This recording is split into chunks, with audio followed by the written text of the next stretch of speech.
Thank you so much. And as I was just saying, thank you so much for joining us. This is episode number six, I think. We're six episodes in this wonderful series that's really aiming to expand our ecosystem, learn from each other, share knowledge and opportunities, as well as, just exchange ways of doing things better, more efficiently, and in a way that empowers all of us.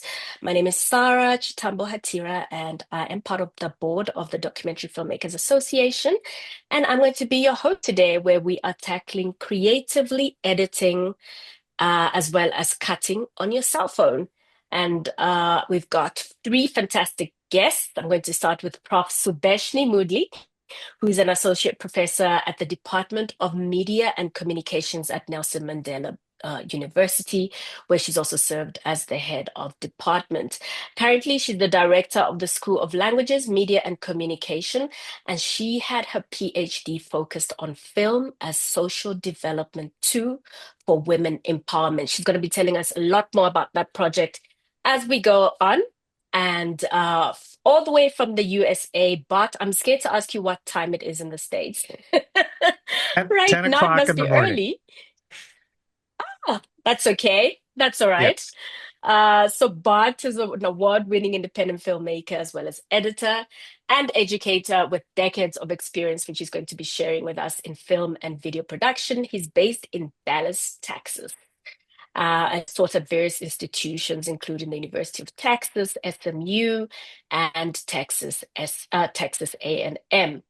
Last but not least, familiar figure here at DFA, London-born Libyan Cape Townian Khalid Shamis, who's a documentary director, producer, and editor, whose filmmaking practice spans more than 10 years, 25 years.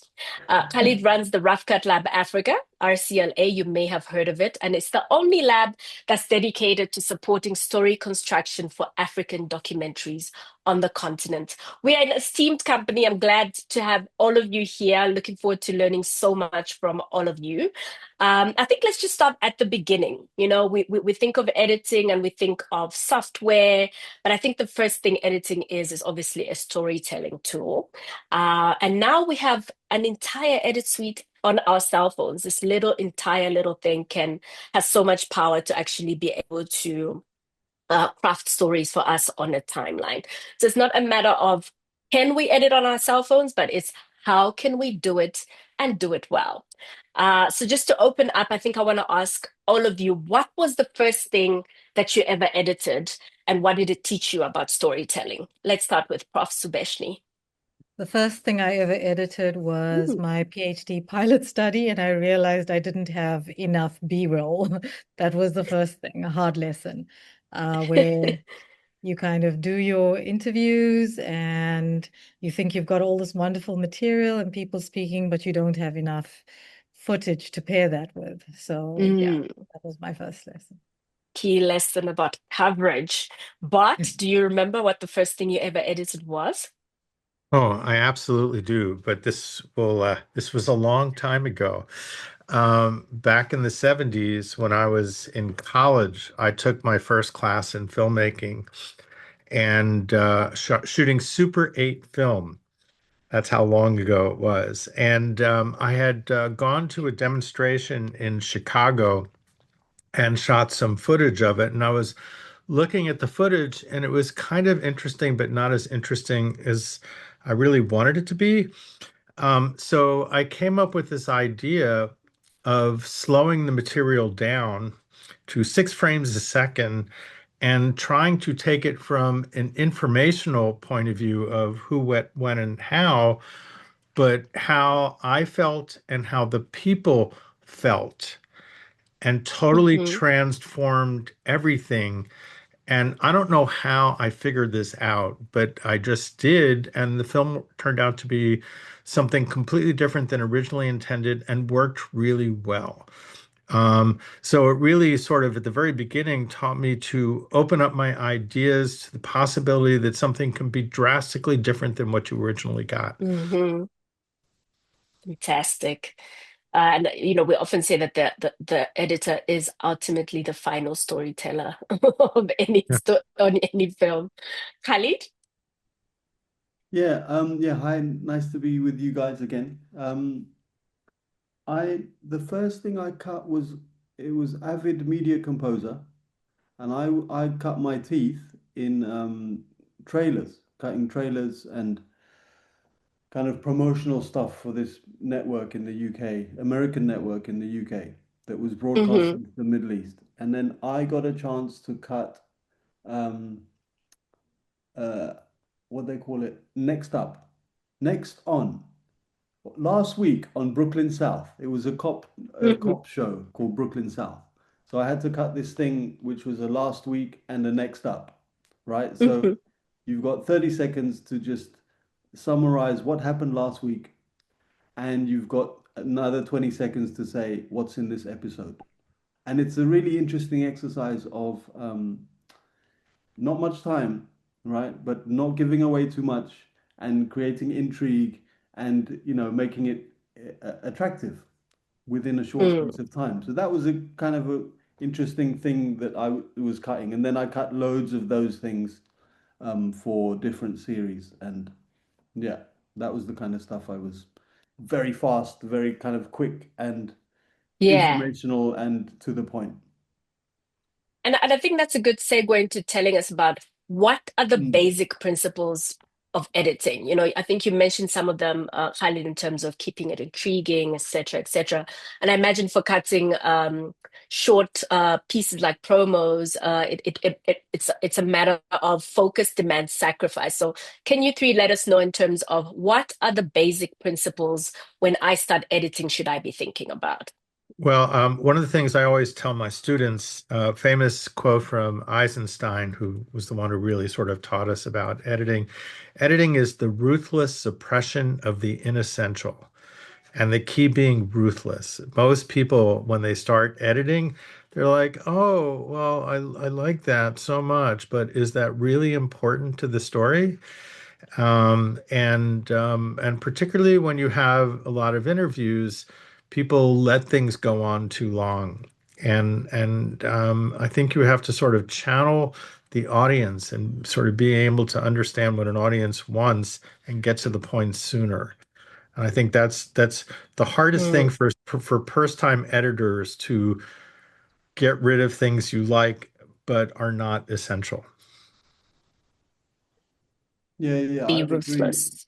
Sorry, I would agree. I would also say that that also comes later down the line, right? When you're editing your film, Yeah, that you then can really figure out what you don't need or what's not needed for the story. yeah, But I always encourage like just organize yourself, organize your space, Mm-hmm. and organize your hard drives and your like what you're looking at. If it's a mess if your room is a mess, and if it's a mess on the program, on the software, then film's going to be a mess. yes. So that's Yeah. what I would say. The first thing is just start organizing the clutter, and through the organizing, you get to massage and to understand the material also. That helps. Yeah. Oh, absolutely. I Yeah. mean, keywording and putting things in folders, and it helps you as you're looking through the material, figure out what are the ways in which things go together so you can put sequences together. And again, the first time you're doing it, it's like I want to get in there and play with the material and put it in the timeline and get going because I'm so excited about this story. But this organizational part, which is very boring, it's like details of organization, and it's not that intuitive nature of storytelling, but is so crucial to the process. So Mm.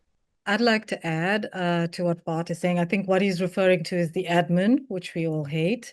Yeah. But I think a lot of people don't see editing as a process of layering. So it's, if things are organized, then you can do the layers. And it's actually quite an organized set of steps. Yeah. Mm. Doing your sort of scenes, each scene in itself is a story, etc. So once your stuff is organized, then you can layer in all the other elements as well. So I would say that's a Yeah. key for for people to remember. Also, just to add that all that organizing, right, and all of often as an editor, a lot of the stuff when you're not operating the machine, you're still working, Yeah. right? Mm. Yes. So it must be stressed to the director that even when you organizing is an essential part of the editing, and because some Yeah. directors they want to see you doing things, right, and producing and creating, but Yeah. actually a lot of the work is done outside of the machine, actually. So they need to Exactly. know that they need to give you the space to do your thing, to organize, to maybe even procrastinate a little bit, and to just, figure things out in your head and discuss. You So, know, yeah. And the other thing, familiarize yourself. Yeah. yeah, it's like as you're organizing the material, it kind of gets inputted into your subconscious. So when you're in the later, when you're editing, it's like, oh yeah, that thing before, I remember that. And then because I've Mm. organized it, I can find it. And that's when that intuitive sense is really important. But you have to kind of upload it into your subconscious. Yeah. Yeah. And of course, what Prof is talking about in terms of layering, it's not a matter of just assembling footage, right? Because we're creating meaning. And I'd Yeah. just like you to speak to me about rhythm, pacing, continuity, or building an emotional arc in the story. That part that becomes not just assembling footage, but you know, weaving meaning and creating meaning in terms of what the storyline will be. Well, those are the sort of key elements. I mean, obviously, that's after you've already organized and got all your materials together, but getting a sense of how things flow, how one thing flows into another thing, flows into another thing, flows into another thing, and getting that sense of rhythm is really important and pacing. Um, Continuity is not as important as it used to be. There are people who kind of blow away any sense of continuity. Um, and it's really, the core is like, what is the story and how is that story evolving as you sort of see, well, this was kind of interesting. It wasn't really what I thought when I was shooting it, but I can see here that this sub theme is good. And what are the shots that kind of connect those things together? And Mm-hmm. rhythm is also kind of really important as you're doing that. Sometimes when I'm editing, I'll just kind of tap what I kind of feel the rhythm, and that's where the next cut might go. But then that's not really where it should go, and that's okay. I've set up 1, 2, 3, and I break the rhythm there, and that can also be kind of a good thing. But and the rhythm thing, like I used to be a drummer, and rhythm comes naturally. I think people who are musicians tend to be good editors. So what I wanted to Khalid add can, was, yeah. oh, sorry. No, no, What no, I Prof, wanted go to add, ahead. what I wanted to add was, so much of what we're talking about now, I actually pick up in my presentation a little later. But one of the more important things for me in terms of all of those aspects is the story that's told between the shots. So what an editor does so well when they put two shots together is they understand the story that happens between those two shots in the mind of the viewer. And I think that, that would influence the rhythm, the mood, the pacing, etc. when you consider how and when to cut that shot so that it meets the next one. So yeah, the Mm-hmm. story between the shots is important too. Yeah, Yes. I totally agree. I think, I mean, look, an editing principle, it's hard to define because every film is different, right? And every approach to every film, for me anyway, is different. Every relationship within the film with the director and the producer is different. So it kind of has to be, in a way, the principles, they start to emerge, right? As you figure out Mm-hmm. what the story is, especially when it comes to, independent documentary.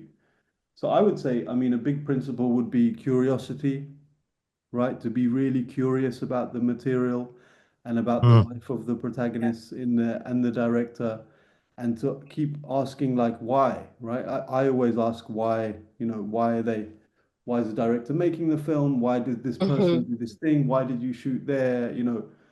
And then so curiosity and patience, right? And with that, Amazing. sitting through a 3-hour interview is not easy, right? Mhm. and Yeah. then selecting it and then having to sit through it again to reselect is like really, it's like the hard thing to do. So you got to be patient and curious Yeah. really about the characters, or for me anyway, to be curious about them. And then, yeah, the things of rhythm and pacing, continuity, that all kind of falls into place in a way once you know where you're heading, right, towards. If you're Mm-hmm. like, you Yeah. know what kind of film you're making, all those things fall into place. And then with music, you bring in music, also helps rhythm. People often, a lot of films I've made in Southern Africa, for instance, in Mozambique, this film about Atanasio Nussi, at The Sound of Masks, Sara Gouvea's film, he was a very musical man, the way he spoke. And his dictation dictated the rhythm of a lot of the The film. rhythm. Yeah, the way Yeah. he was talking. So I think Yeah. rhythm comes from you, of course, but you're also led by the material. Yeah. Yeah. Mm. Okay. Absolutely. I Yes. think Bart, finish your thought and then I'll go. No, I just said absolutely true. It's there. Each person who talks has a rhythmic sense to it, which you need to sort of find, and these elements of rhythm and pacing and all that. I mean, the first thing you have to do is like take those interviews, bring them down, find a sense of structure to them, and then you apply those things. Because what it's like in the beginning, you rhythm doesn't make sense because I've got don't know where the beginning, middle, and end is, and I don't know where I'm really going. So you have to sort of, particularly with interview-based documentaries, you have to find, like, cull down the essence of the documentary, of the things that somebody says, and then you apply all of Hmm. those things. Mm. Yeah. It's like graft, it's graft at the beginning. Like just looking at material, even if there's no interviews, you just got to look at stuff, watch stuff, organize, label. It's a technical job. There's no Yes. artistry at that point. It's not art. You're just figuring stuff out and you're trying to, make sense of it all. And it takes Hmm. time. And And and it's a hard thing for young people or people who are new to it to do because it's not the fun part. It's like yeah. and sometimes people really resist it and want to get in and start like cutting the scene Yeah. together. And you have to say like, no, no, no, no. You plow through this material. Trust me that the work you do now pays off big time Yeah. later. That's why I think It'll this conversation is be to interesting your to own do with. detriment if you skip. Yeah, it's interesting when it comes to the phone, right? Because Yeah. you're going to shoot something and you're going to want to edit it straight away. So in a way, that process of going through material, you're already doing while you're filming, right?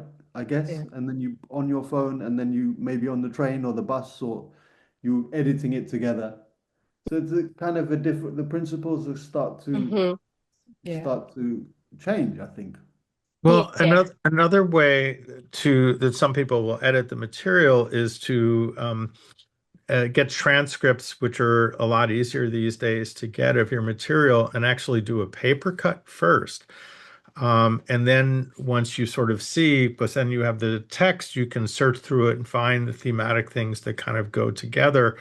And then you can sort of take your paper cut and bring it into there. So that is useful for some people, not useful for others. But that's a possibility now that's much easier than it used to be. It used to be very expensive to get transcriptions made. Now you can do it in your Adobe Premiere, Yes, right? You click a absolutely. button and the edit software sort of throws something back at you that obviously you have to double check because I have had some very Yeah, like that doesn't sound right. but at least get you in a ballpark It saves you the quickly. time. Yeah. Yes. Exactly. It saves you a lot of time. Prof, I'm going to go to you because we just want to watch some clips that give us a sense of some of these principles we're talking about. As Prof is setting up the clips, please just, if you have any queries, would love to hear about your own editing experience on cell phones and any struggles you may have had and want to ask an editor or, just sort of ask about something that you're unsure of, you can start putting those in the chat. But Prof, over to you. Okay, so I'm going to share a PowerPoint that I've done, and I'm just going to briefly go through some of the slides before I,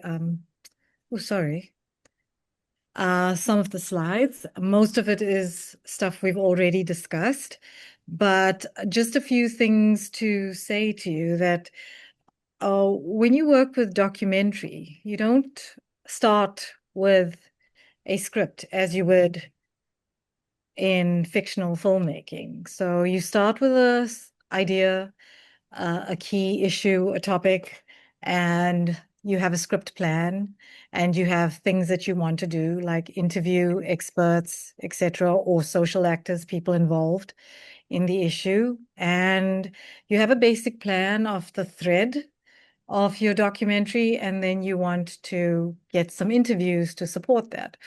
But what you often find, and I think it was Khalid or Bart that said this, sorry, that sometimes the idea that you started with, once you've done all of your research and your interviews, actually end up veering in another direction, and it becomes another kind of film. So just bearing that in mind, I just want to take you through a couple of things. So Sheila Curran Barnard, who's quite a prolific documentary film author, she's described documentaries as creative nonfiction. And why does she say this? She says because they draw on constructed narratives, which some people actually don't know about documentary, and storytelling techniques that we're all aware of, okay? And they also require a level of technical quality and aesthetic experimentation. So yes, creative nonfiction. She also, so in terms of these constructed narratives and storytelling techniques, she says factuality alone does not define documentary films, which is something that's come up in this beginning discussion that we've had. She says it's rather about how those facts are brought together in meaningful and nuanced ways. And that actually refers to the careful selection and arrangement of material, which is editing. And the best documentary films are the ones that inspire active audience engagement and earn audiences' trust with reliable, honest content and how that's arranged. So in terms of technical quality and aesthetic experimentation, she talks about Nichols talks about the three types of realism and how they treat it. So you'd have the photographic realism, which is your interview material, your B-roll footage that pertains to the interview material. So it's realism of time and place through location, still and cinematic photography. And then you've got these other two things that actually contribute to the more creative nonfiction aspect, which is the psychological realism, which is the capturing and representing of the inner states of characters or social actors. And often you can see I've called them characters because that's who they become through the storytelling of the documentary. And then emotional realism. So creating an an appropriate emotional state for the viewer. So the other things we need to keep in mind is this notion of the documentary voice. Documentary speak, and speech implies voice. But how do we achieve voice, and how is it expressed? So through what means is meaning achieved? And I think Khalid picked up on this earlier. So, after you do the admin and all the organizing and the technical stuff, the voice is actually the manner in which the documentary perspective or argument is presented to us or becomes available to us. And this is where the editor becomes so important. It's the overarching logic that organizes the purpose, information, or story of the documentary. It's also the style that inflects the subject matter and the flow of the plot. And this kind of voice can be explicit through commentary or addressing the audience directly, or it's implicit through poetic means. And this comes with the skill of the editor. So in this way, the audience is invited to engage in multiple ways of seeing that footage, of seeing the interviews, of seeing the B-roll, okay? So I just want to take you quickly, show you a 3-minute clip from a project that I ran. It was with GBV survivors. So please note that this is a trigger warning as well, because there is some content spoken about in these shots that are quite difficult. And these were all women who, it was with a GBV support group and a queer support group. And these were all women or women transitioning to men who had suffered some form of GBV. And this is just one segment of one film called Uhambo Lokopila, which means going back home. So I'm going to play it for you. None of these individuals had any training in film. So this was their first attempt at making film and trying to edit it. So you can look at it and look at, some of the mistakes, some of the things that would not normally be done, but also look at it in terms of the psychological and emotional realism. Okay. Forcing me to apologize for my existence.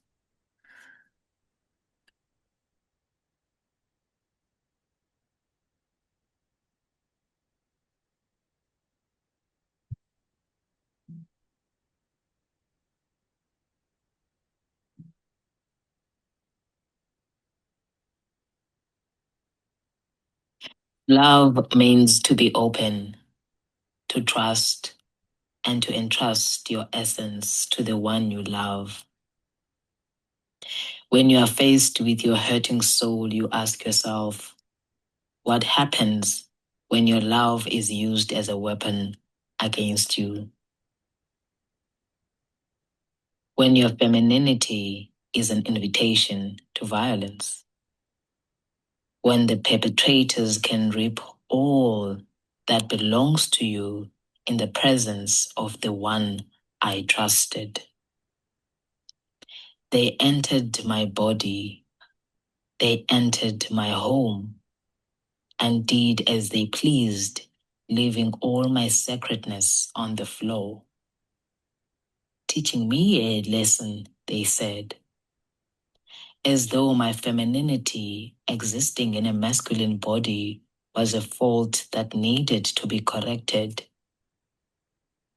Waking up from this nightmare, the bathtub was my solace, where I put all my broken pieces together, washing off strangers' hands off my body, washing off their hungry, devouring hands off my soul.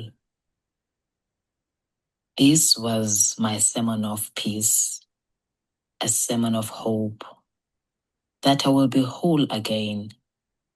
This is where I reclaimed her again, the beauty of his femininity, where I realized that my story will never be without violence, that I will now be named a survivor.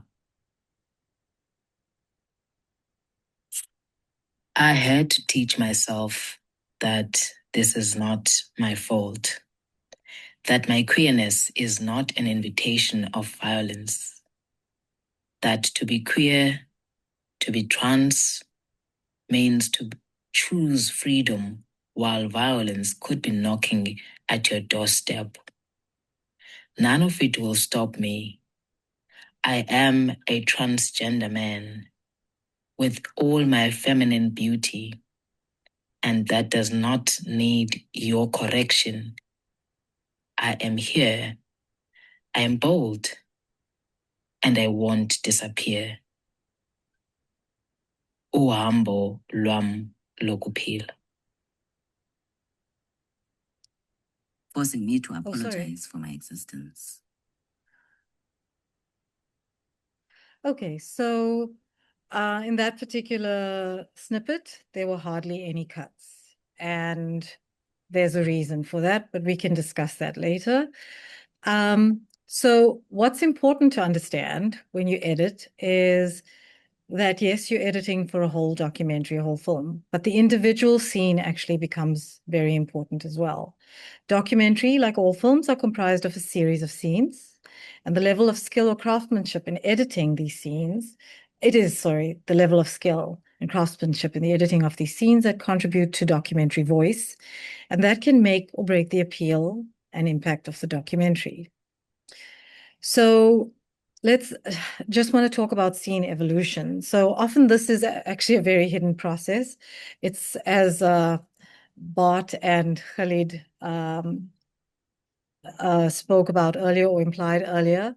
It's hundreds of tiny yet significant decisions made by the editor, from the rough assembly of an interview dialogue to the final cut, which has B-roll, positioning, pacing, and music.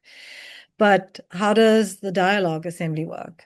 It's about placing the raw footage first on the timeline, checking whether there is enough dialogue to actually sustain a progressive scene on its own, with a start, middle, and end, and to emotionally engage with the audience and emotionally engage with gradual character development. And so why is you need to ask yourself, why is the character there? Why do they do what they do? And at this stage, dialogue assemblies don't really have too much crafting happening. Step 2 is the dialogue cut, and this is a more refined, tight sync cut. You remove all the repetitions, the long pauses, the ums, the ahs, the clumsy dialogue, and you organize what's left into what we refer to as dialogue pockets. And these usually advance the overall plot or add to the emotional engagement or create a logical flow within the main or overarching argument or theme of the documentary. And it also offers, it balances out the scenes. So you have scenes that contribute information, and then you have those that actually enhance story progression. And doing this exercise actually helps to balance those out. So B-roll, there's a lot of information here, but what we need to understand about the B-roll and why I learned we need to have enough of it is because it helps to develop character and context. It hides jump cuts in the dialogue sync, because now you've cut in a particular shot, you've cut out ums, ahs, clumsy dialogues, coughing, etc. It also creates, most importantly, breathing room and space between the dialogue pockets, offering pause for thought and reflection. And this is so important. This is something that students often leave out, I find, when they, in their first films.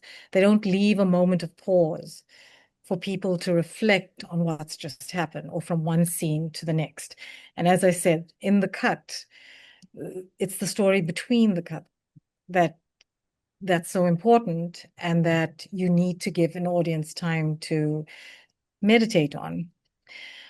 B-roll, how you choose B-roll, is the clues are in the dialogue. It usually will direct the editor in terms of how you choose your shots. And then, of course, you need to make decisions about the content, the types of shots. So sometimes you need linear shots showing process, or you need ones that offer more psychological or sensory depth, such as wider landscapes, closer shots on people's gestures, expressions. Sometimes you need longer takes or shots of shorter duration. So decide on where to place these B-roll shots in relation to, on the timeline in relation to the dialogue and what the dialogue is saying, and the kind of emotional or psychological depth emerging from that. And then, of course, the strong opening and closing shots. And then I just want to talk about the last step.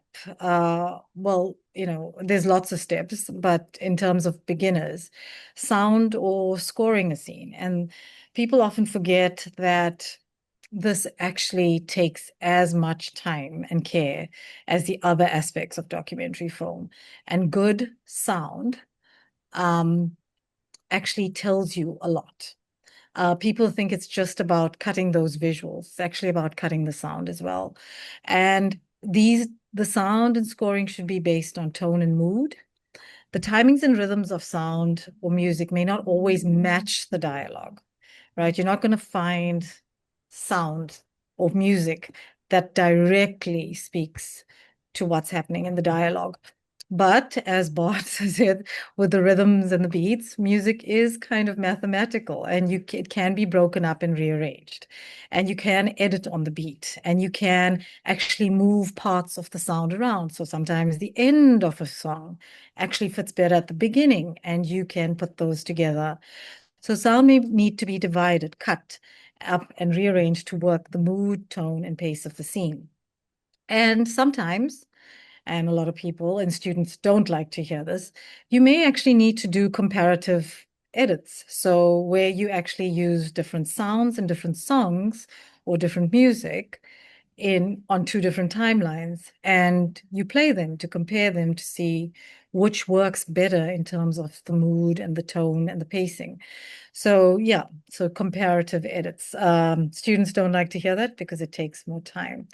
So I just want to show you quickly, given these principles or these core things that you need to remember as a beginner editor, a short snippet of the beginning of a documentary that my students recently did for the Transformation Office on campus. And it was a documentary just talking about the services offered by the Transformation Office, which one would expect to be rather boring, but they sort of actually used some of these core principles, and the opening is quite powerful. So I'm just going to play that for you and it's going to end abruptly as after the first interviewee speaks.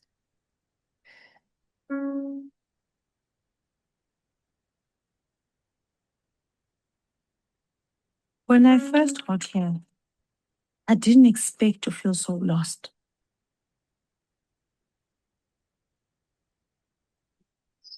This place, a concrete jungle where every building, every hallway looks the same when you don't know where you're going. At some point, you realize this place is kind of a bubble, a practice world. But this bubble cannot stop the real world from bleeding in. Let's discuss this more and just ask the simple question whether we're losing the fight against gender-based violence in this country. A man accused of raping two Nelson Mandela University students. Businesswoman Andy Power was gang raped on a beach in Port Elizabeth, even though police in were South Africa.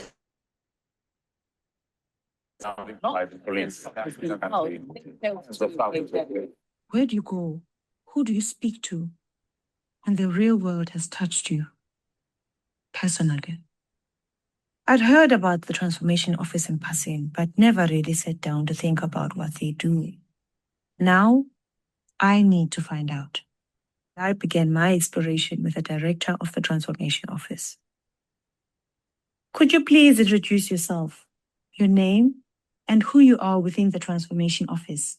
Okay, so my name is Ruby Ann Levendal. I'm director of the Transformation Office, and I was employed at the university in 1996 as an academic, and then I transitioned to the Transformation Office in 2007. And the reason for my transition was really just based on passion. I'm passionate about academia, and I'm passionate about social justice. Okay, I'm going to stop it there in the interest of time, but you get a sense of the different steps, the layering, the dialogue pockets, etc. Okay, and then I just wanted to end on on just something that I could share later on, but it's an interesting thing that I found on the language of editing, and it kind of takes you through all the language and concepts that you need to know, but obviously it's really small and it's a lot to read right now, but I could share it with Sarah and she could share it with the group.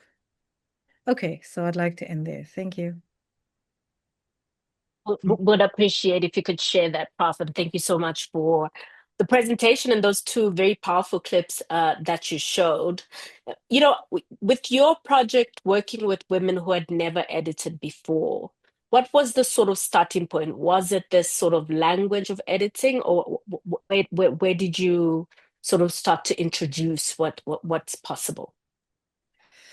So actually in the storyboard, so the process we used was more a sensory ethnography approach. and a poetic documentary style. A lot of them started with poems or prose that they'd written about their experiences, and then they storyboarded those, and then they went out and they actually shot for the edit, if that makes sense. So they shot for the edit, and then they came back and placed that on the timeline according to the poem or prose that they'd written. So they actually worked they reworked the editing process, if that makes sense, because they didn't have the advanced skills. I think there's something we're saying here that I think is really important. You design these so there was not much sync sound to deal with, which is a lot easier to deal with when you're constructing material and don't have to worry about the picture matching that. And I think as a beginning exercise, that was really a smart move to do and a good way for people to start so they don't have to worry about jump cuts. Yeah. Khalid, can you just come in terms of just that important thing of selecting what the opening shot is going to be? Maybe opening and closing. Not easy. Well, of a film or of a scene or like Of a film. Yeah, well, The very first thing we see. I think you only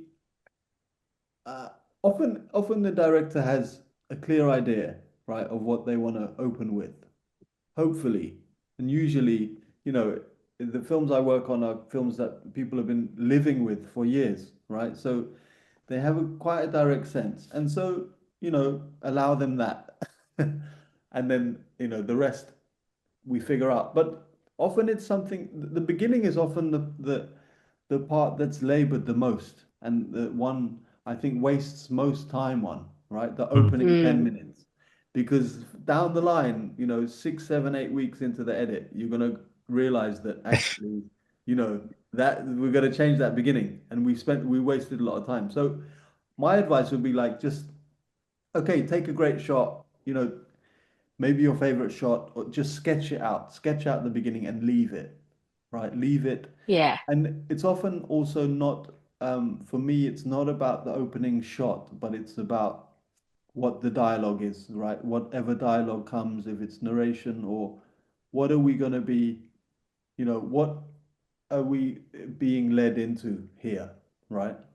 So, yeah, like for instance, Thingy's film, I don't know if you've seen Ketiwe's film about her mum, and she didn't die. Didn't die. It's a really I'm gonna see it at Joburg Film Festival. It's really quite shaky material. It's not the best material at all. It's kind of like footage that you would throw out, really, if you're looking at a nice, clean edit. But it brings you in, right? There's something about it that brings you in. You're in this place you don't know, and camera's shaking because they're driving over these hills. And then she starts talking, her mum, and her voice is really very beautiful. And I think for me, that draws you in. So, even, so that might be the unexpected thing. So, yeah, it's the opening shot is always tough. There was a coincidence in the film I made a film about my father and Libya, and the opening shot is this seascape, right? It's the ocean. And the final shot of the film is a cup of tea, right, being stirred, sugar being stirred into tea. So the opening and closing shots have a relation. I like that. I like those kind of idiosyncrasies that happen that aren't really planned but emerge. So I'm writing a book about film festivals, and one of the things that I write about is when you're sending a film to a festival, the person who's watching it may be watching 25, 30 shorts before yours. So starting your film with something really strong that grabs you is really important. And if you think about that while you're thinking about how you're starting your film, you have a much better chance of getting your film in. For sure. But maybe not I would say don't use your best shot. Like save it, save your best for later, but give something strong for sure. Yes. Start with something strong that says, I want to see the rest of this film. There's something that's intriguing, and it may just be a bit of dialogue that brings you in, not necessarily a picture. Yeah, yeah, and I think that maybe we can go into, because there's a question in the comments about what's the best software or application to use on your mobile for editing. And I know a lot of people do use CapCut. So, Bart, I'd like you to please take us through some of the editing software you've used, some of the interfaces. People may obviously be familiar with them, but also just let us know what works well for mobile and why. Okay, so I have on my iPad several pieces of software. Some of these are only available on iPad, or not available on the phone. So let me sort of stress to me, the one that is the sort of biggest game changer is Adobe Premiere, which, if you've used CapCut, it looks very similar. And if you want, I could screen share and show you what that looks like. Here, can you all see that? I'm just going to say, let's get some pictures here. Bup, bup, bup, bup, bup, bup, bup, bup, bup. And I will say next, and it will just put these into a timeline. And you can see that the timeline here is very simple. It works nicely on a phone or that. You can go into videos and you can add some more things from the library. But also, I think there's something that's kind of interesting, that you have Adobe stock and you get some free, this is a free application, and you can use some of Adobe stock, or you can also generate image with AI if that's something you're interested in. It's a whole nother topic.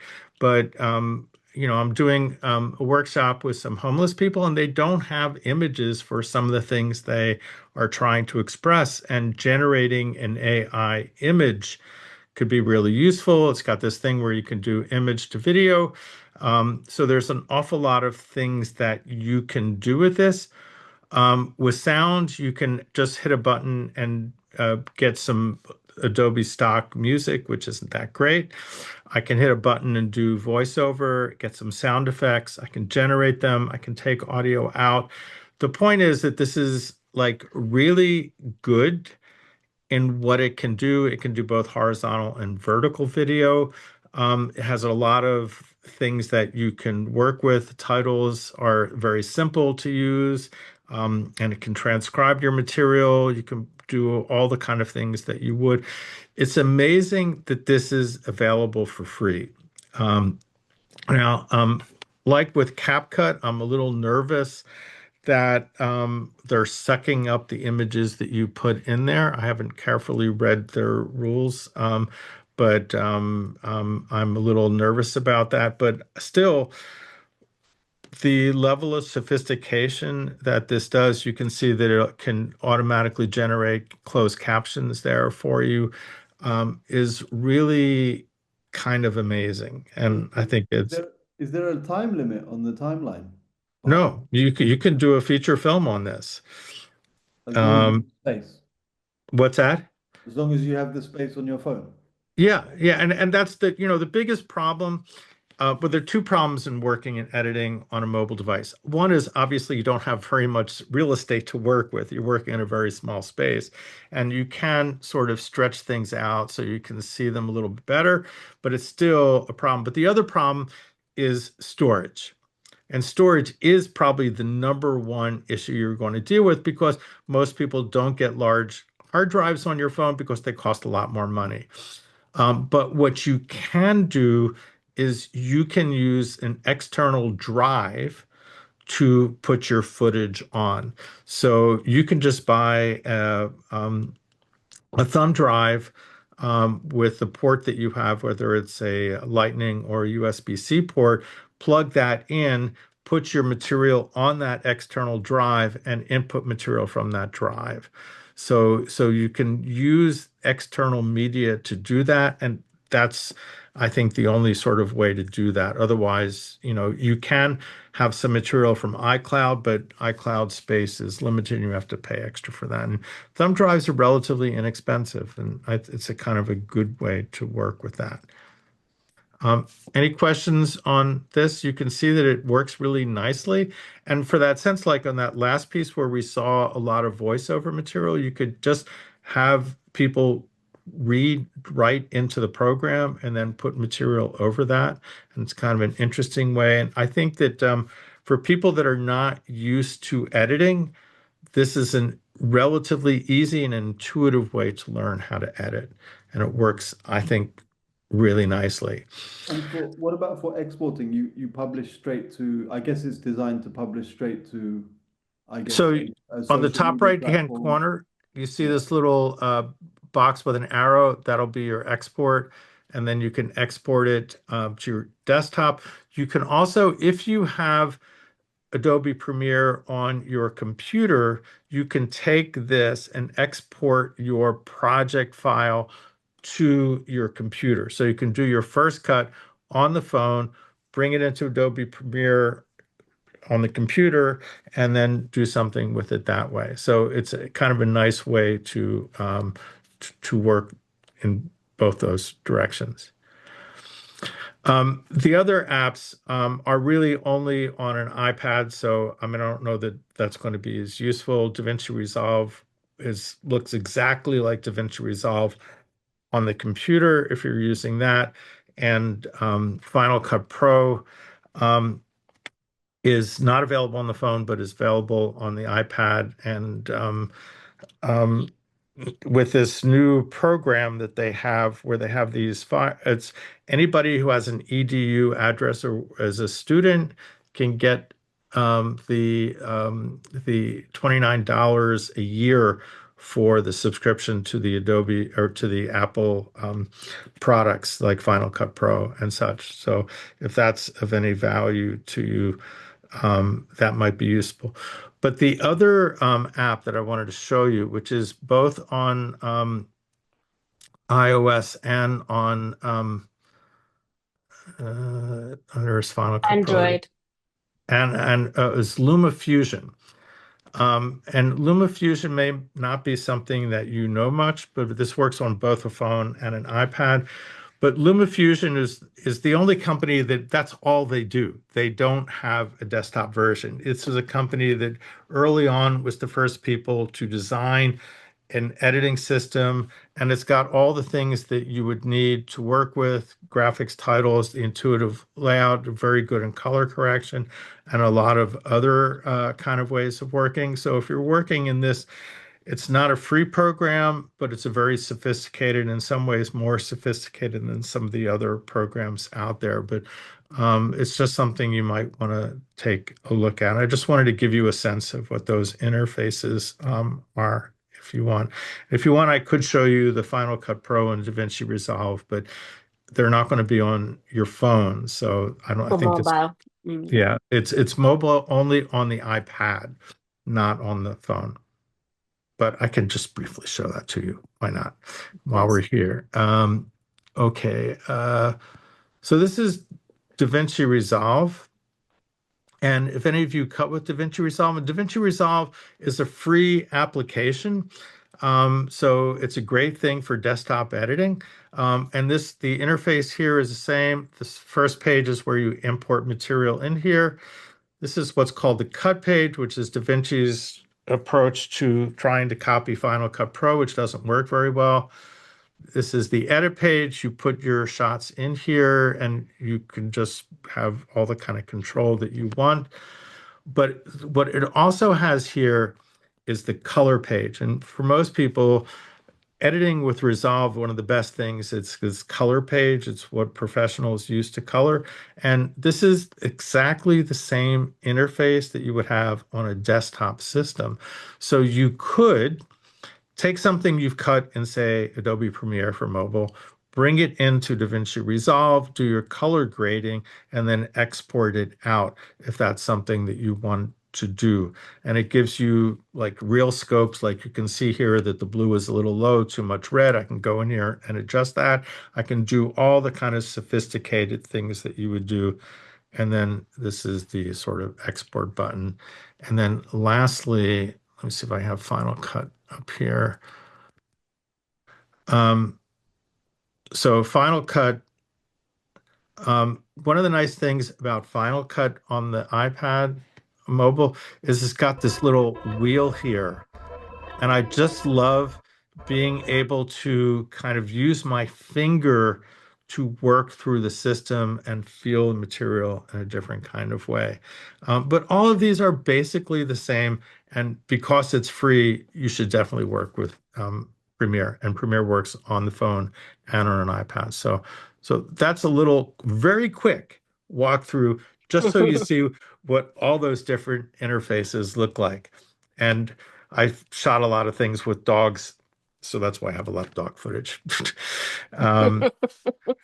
There's during like New Year's Eve when all these fireworks are going on, people go and spend time with the dogs to calm them down. It's one of the things I like doing. That's sweet. Okay, let me get out of screen sharing here. Okay, there you go. That's a quick Thanks, walkthrough. Bart. Thanks, Bart.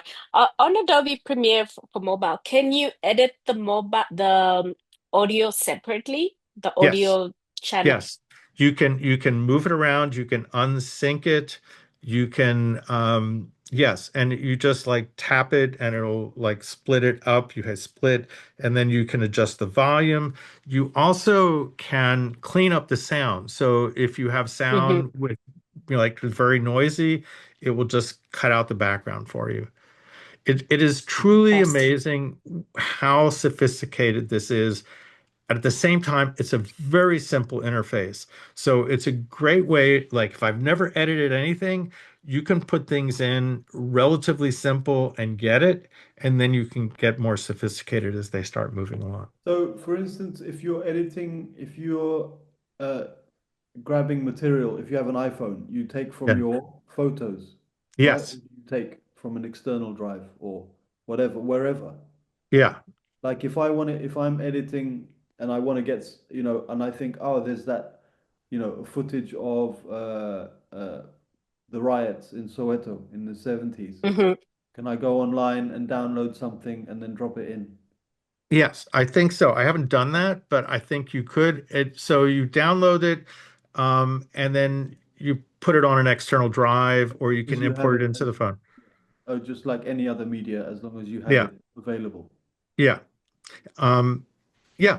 Hmm. Obviously, you need to be able to have B-roll in there that you get from places. And by the way, one of the places to look for free B-roll, I don't know if you know about this site called archive.org. There's a lot of good material that's in the public domain that you can get that is very useful. Thanks, Bart. I'm just writing that into the chat here. And if anyone's interested in that Luma Fusion, it is about $29, which is about maybe 480 Rand. If you'd want to, and it's a once-off price, so it's not like a monthly subscription if you're interested in that software. Now, Khalid, you run the Rough Cut Lab Africa.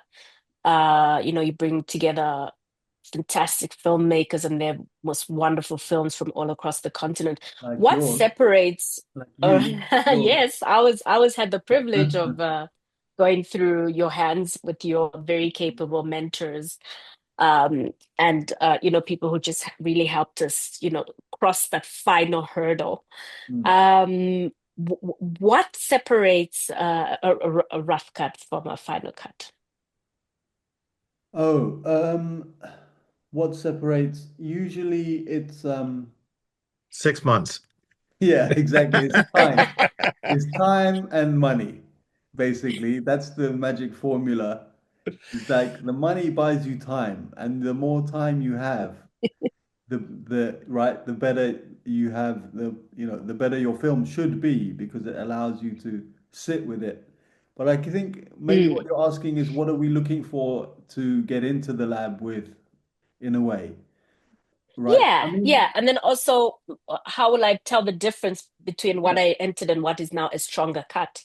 yeah, I mean, um, it depends how you read, it depends who's reading the film and how you read a film, right? And so uh, it's also up to the director and the editor who's making the film, what they feel like, where they feel they are sitting with the film. Um, it's easier to tell like an assembly or an initial, the beginnings of an edit that doesn't is not yet a rough cut, right? Because it's kind of incoherent. Remember, you know, until you start editing, you don't have a film yet. You just Mm, have gathered, you have stuff that you've gathered, okay? And it has meaning and it has, nostalgia and, value, but you don't have a film. And only when you start editing, even then, you're just like figuring out and constructing. The rough cut, I would say, comes like, six in the South African context or an African context, 6 or 7 weeks down the line. In the US, probably, you're editing for a year, it's a bit longer. And so we have a different, very different kind of time dynamics of how much time we spend in the cut. So yeah, it's a lot of things. Like Bart said, it's like it's time. It's really about time and how mm, much time you've spent and how much time you have left, which equals yeah. money, right? So we are there just to assist or to kind of be a fresh pair of eyes on the cut. Sometimes you think, oh man, I'm never going to finish this film. But actually, maybe someone says, you know what, if you just swap these 2 sequences or 3 sequences, you can get there quicker. You can actually finish this film. And you might think Yeah. you might think you're ready to finish, but actually, hold on, we're not getting stuff, and you need to now write a voiceover. You need to write a narration, which takes you back. And nothing is backward. Everything's moving forward. So it's all dependent on the film, the project. Yeah. Why is there? Emilka's asking, why is there a huge time discrepancy between Africa and the US? I guess I think it's about a history of filmmaking and a kind of a cultural understanding of filmmaking that's either Hmm. supported by government or organizations or not.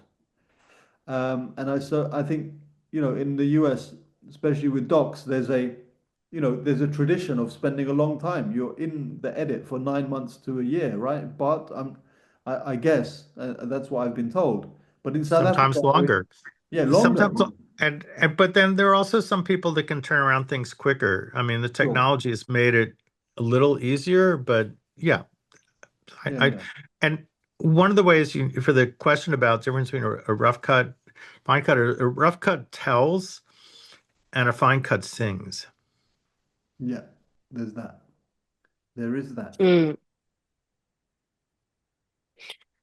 And what starts to signal that the film is now working? Well, when things make sense, I think when there's a coherence and then you're allowed to just play with the aesthetic and play with the rhythm, then you're kind of it's working. And now Mm. you can look at the details and you can play more. There's more playing. Um, Yeah. and it's really, I guess, coherence, right? However that is, if it's 5 acts or 3 acts or whatever, as long as you're able to, as a viewer, follow whatever you're being shown, then if you get that right, then I think then you're good. Then you're good enough to start to play, which is for me the real, Yeah.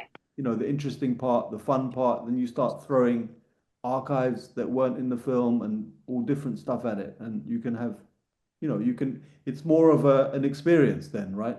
Rather than Mm. just kind of yeah, like being told something, I think. Yeah. Yeah. You will know. Um, When did you Prof. know? When did you know your film was working? You know, I when you were felt make. it. Yeah, exactly. Yeah, It's a feeling. and I think it's not only that you feel it.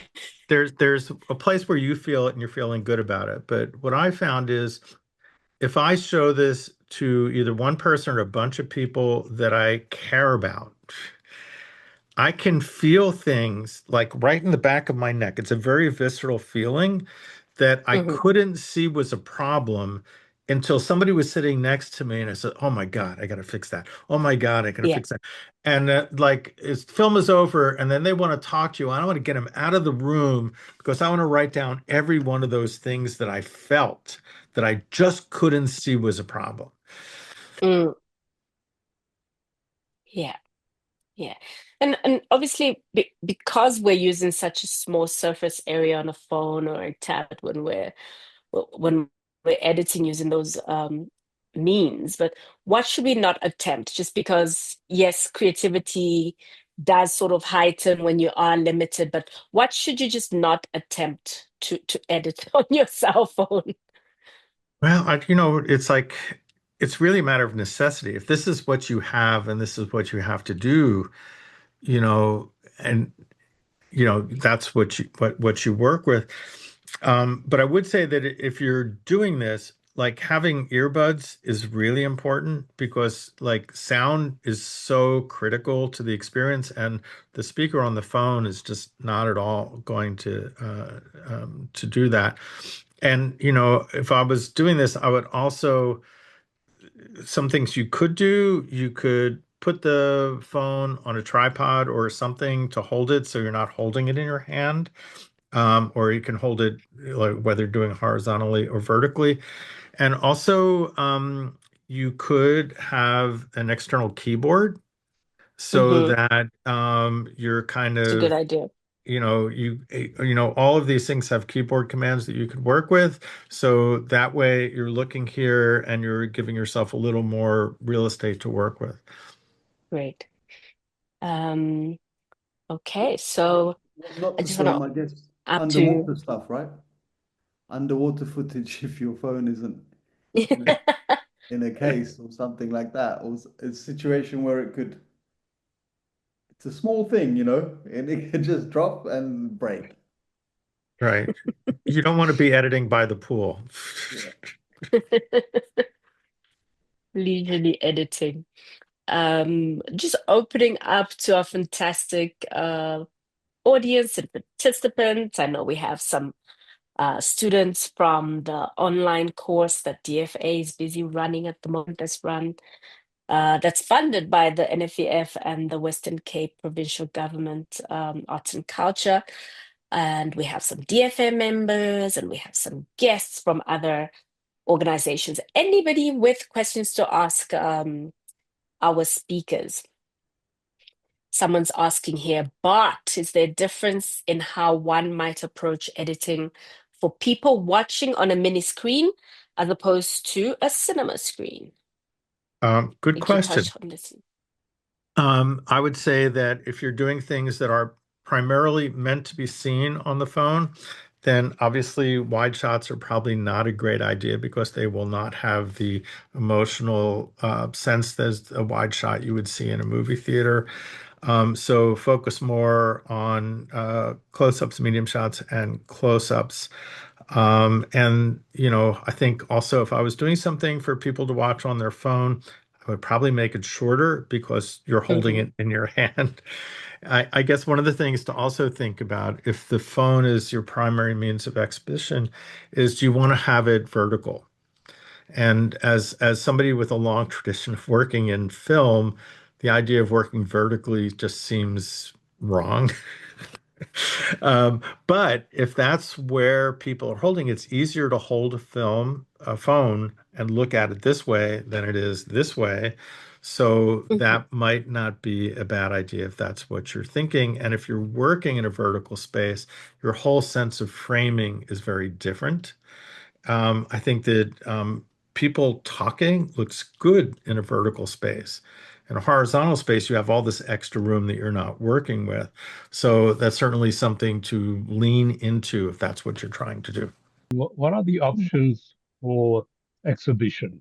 I mean, could you, for a film that's made on a mobile, Um, could you only show that on mobile phones, or could show it on bigger screens?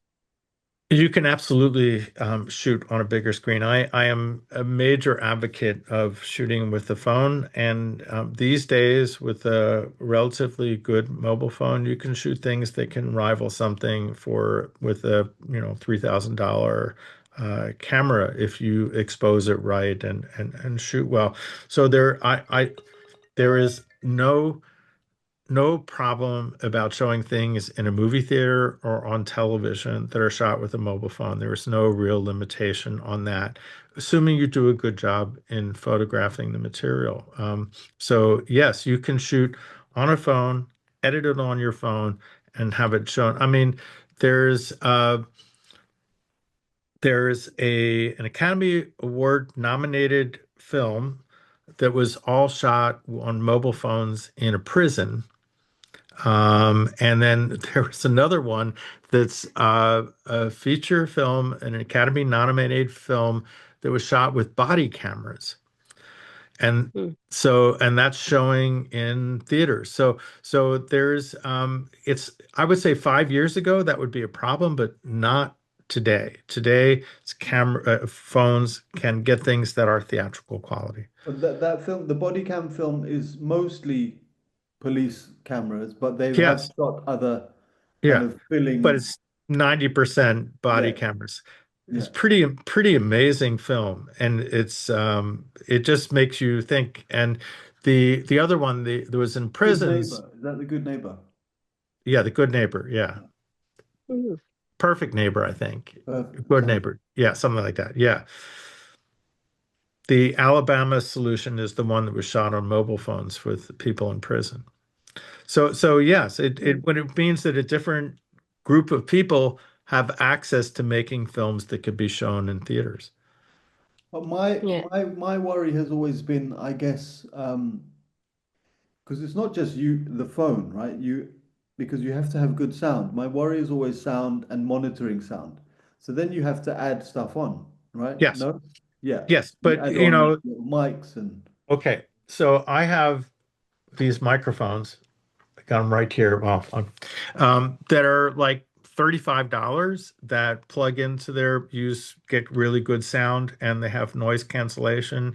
Their sound 3 years ago, sound was a problem in mobile, not anymore. And the other thing is that even if you don't have some of these lavaliers, the all of the editing programs have noise reduction that works really well.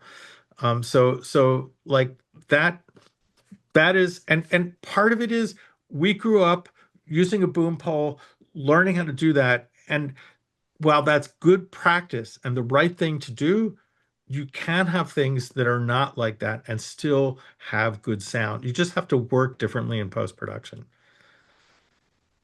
Yeah.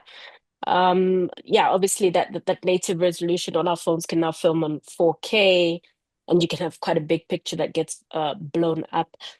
Yeah. Lara is asking, maybe Subeshini, Prof, you can come in here. If they work with People's Media Consortium, who teach Mojo, which is mobile journalism, Yeah. to activists. They want to know, what can you advise people who don't have fancy phones or money for equipment like microphones and headphones Well, in terms of getting the best possible picture and sound? Yeah. So, like I said, you can get not so great sound, and in Premiere, you can clean up that sound. You can't totally 100%, but you can get it better. So that will help a little bit. I really do think that having some kind of way of listening to the sound is important. I think there are headphones that you can plug into there that are very inexpensive, that are not wireless, that you can probably find, because if you're not listening to the sound that's being recorded, you don't know you have a problem. And it's also when I'm interviewing somebody and I'm listening to the sound in my ear, I feel closer to the subject emotionally. right? Mm. Because it's like right in my head, and I'm connected. I feel that differently than if I'm just listening to it in real space. So Yeah. yeah. So yeah, I'm Yeah. I'm sure one can find those relatively inexpensively. Yeah. Microphones are great, but if you don't have them, you just have to work harder in post-production. I have one suggestion, but it's something that my students actually taught me. So there would be two of them. One would actually record the video, and the other one would take their cell phone closer to the subject Yes. and record the sound. And how they'd sync it was with a clap at the beginning, a loud clap at the beginning, so that Yeah. they'd be able to sync it in the editing program. So maybe that could work as well. That's Yeah. So double. take another cell phone, put it on the body in a Yeah. pocket or somewhere as close as possible to But your subject. So, watch that the clothes don't make a noise oh on yeah, shuffling against, yeah. Yeah. Yeah. Yeah. That works. Also, Fantastic. honorable mention to Arian Kaganov and SMS Sugarman, which was the first Yes. film in the world, feature film on a mobile phone in 2008. I think it was a Sony Ericsson something, the South African film. There you go. Honorable mention. Actually, Fantastic. there's a controversy of which is the first film. There is another film that claims to be first, for which I don't remember the top of my head, but I wrote about it in the book. But I think it's a matter of which was the first one made and which was the first one that got out. But anyway, the SMS Sugarman is something worth seeing, and it's very historically important. Fantastic. Okay. I think if you would like to take a look at Bart's book, it is called Smartphone Cinema. We did post the link to that on Amazon where you can order it. Thank you. And when you do visit us, please bring some signed copies, Bart. Would love to come there if I could. Yeah, you can come and watch one of our members' films at one of our other pillars called Doc Lab. We have screenings, monthly screenings where we screen members' films. So one of these days there'll be one made entirely on a cell phone, and we'll invite you. That's great. I love these seminars, and it's really great that you have such great people. I learn a lot today. Yeah. Yeah. And Let's just reminding me that you have a film festival out there in Texas, but would you be interested in taking some South African films, or can you tell us a little bit more about it? Well, actually, I used to run a festival. I don't anymore, although I'm working on something that a lot of people are going to hate me for. I am developing an AI film festival. What does that entail? Films that are made on AI. Films made using. And my feeling is that there is work happening there that is interesting and good. And somebody should say this is good AI filmmaking and this is not so good. And I think it's unfortunate that it's happening because obviously it's putting a lot of people that work out of jobs. But there's a different way for people to be creative. And I think it's important to kind of see what those things are and learn about them and find out about them. I mean, there's so much AI in our software right now that I think is, that stuff that will clean up the sound. That's AI helping you do that. And as I said before, I was talking about Premiere, the idea of being able to, as you're editing, particularly on a phone, to say like, well, I don't have B-roll of this. What could I generate or what could Adobe Stock get me to do that? And that just accesses a different universe of material to work with. Yeah.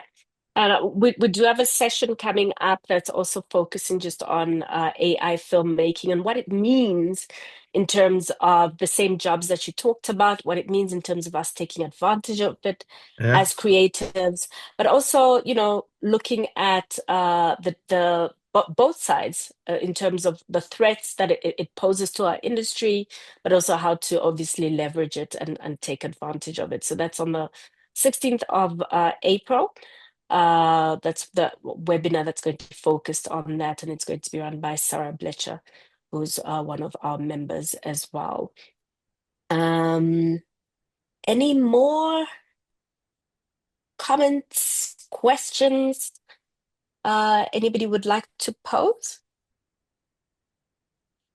Otherwise, I guess I'll give it over to Khalid and Prof just to what should the most important thing we walk away from here? Oh, sorry, there was one last comment here by Catherine Myberg, just reminding us to back up our projects that we do on mobile. Anything can happen to your mobile. Make sure that you airdrop it to yourself if you're in the Mac ecosystem, but also just back it up on Yes. those external hard drives that do fit into the USB-C port on your phone. So yeah, I think if there's anything that we would like to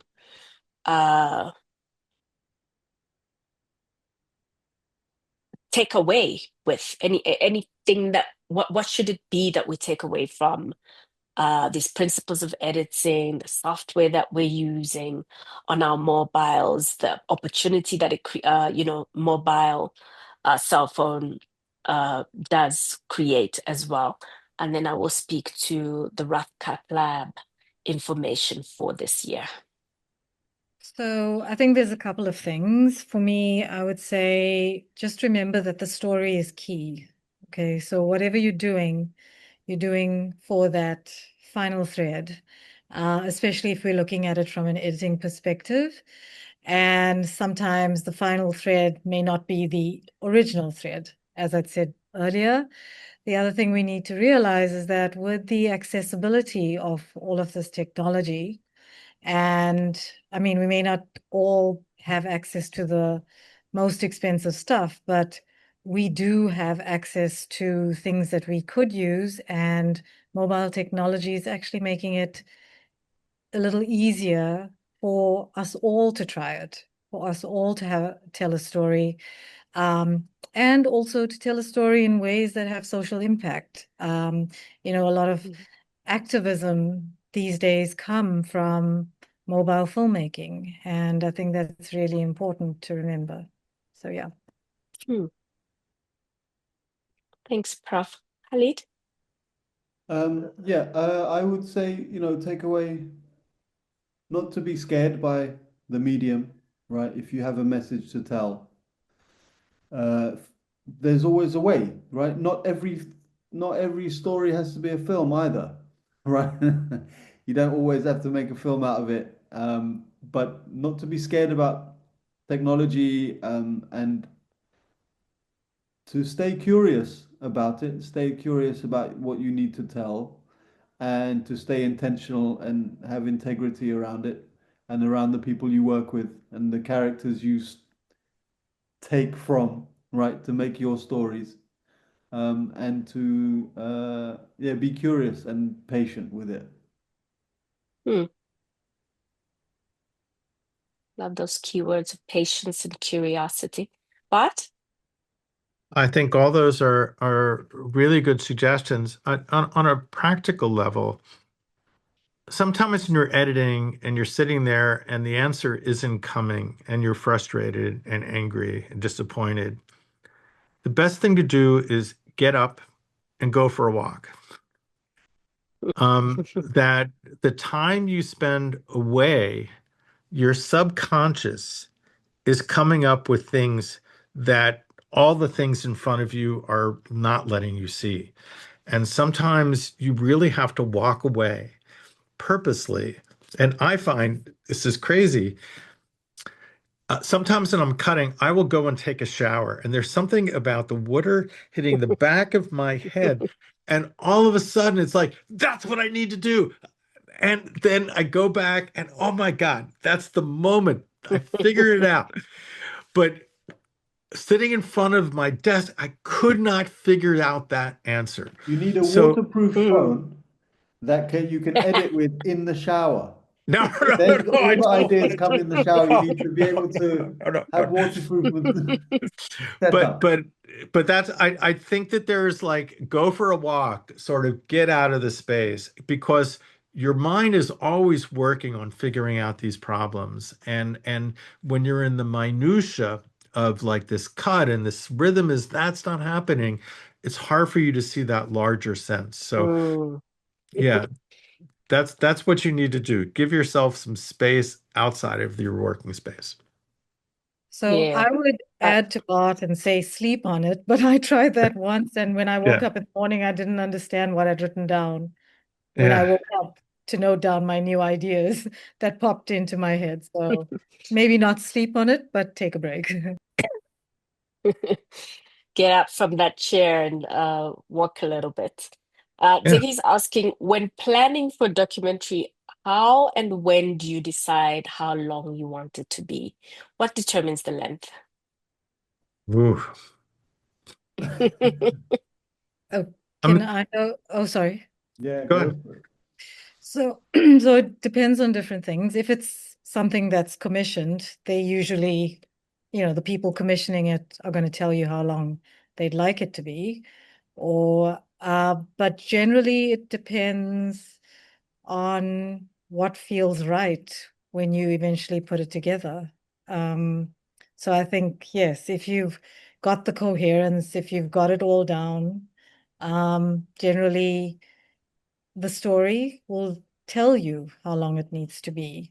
And obviously that means, that's what the cutting is about. So yeah, putting it tightly together. I would also add to that is like, what is the context for which it's going to be screened? You know, Mm. if it's meant to be part of a series or, some things a 5-minute film is perfect for, some things like you need an hour for because that's what it was sort of commissioned or was supposed to be. But in general, shorter is always better. Mm. And I think if there's one thing to remember, that's it. It's like people's attention, you only get so much of it. And I think one of the things that students or people who are starting to edit is they tend to leave things go on too long. And remember, editing is the ruthless suppression of the inessential. I would just say that don't worry if you haven't started, if you're thinking about making a film, don't think about how long it needs to be. Just think Ah, about the story you got to tell, and then The you'll story figure you that need. that will come later. excellent. Very, Yeah. very good point. Don't Yes. get Yeah. don't these are just obstacles towards you making the thing, right? Going out there. So don't worry about it. There'll always be a Yeah. space for your film to be seen somewhere. And another thing to Yeah. just remember is the film might turn out to be something different than you thought it was in the beginning. Like I thought I was making a film about this, and then you look at the footage, and there's another story that evolves out of that. Yeah. And be open to all these other things that you caught that are really fascinating that you weren't really thinking it was about. Mm. And Alette, just as one of our final thoughts here, wants to know, do you think that mobile filmmaking is more tactile and intuitive? I think it allows for that. Yes. Mm. Mm. Yeah. And then, how does the identity of the person editing influence and affect what is edited? Yeah, massively. I mean, it should do. You should choose, you should choose to be working with someone who has a sense of their own self and their own kind of language with the material, right? You need to. It's a Yeah. collaborative process. Otherwise, cut it yourself. You know what I'm saying? So you need to share language. You need to share ways of getting there, right? Wherever there is. And so I think it always will, and it always should. And Mm. I think one of the things you just mentioned, it's like some people edit their own material, some people have an editor, and learning how to work with an editor is as important as learning how to edit. As with everything else in filmmaking, so much is how you talk to somebody to get them to do what you want, which means you need to know what you want so you can express it in a way that somebody can give it to you. That's the same whether you're talking to an actor or you're talking to an editor. But you also, if you think about editors deal with rhythm. So you think about like good drummers are often good editors. So, but every drummer has a different kind of beat that they go to and this different sense of internal rhythm that you're working with. So you need to figure out what that rhythm for the film is. Mm. I was just going to say, if you gave the same footage to Khalid, myself, and Bart, you'd get 3 different films Yeah, because absolutely. the story would speak to each of us differently, and we'd bring to it what we felt most in touch with in terms of that footage. So, yeah, it does. Mm. And it's just a final pro tip here from Teki saying that when editing, it's better to use plug-in headphones because earbuds create a time delay between what you hear and what you see. And obviously, then you'd have to sync it later. So that's just a pro tip from someone who's had experience with editing with earbuds.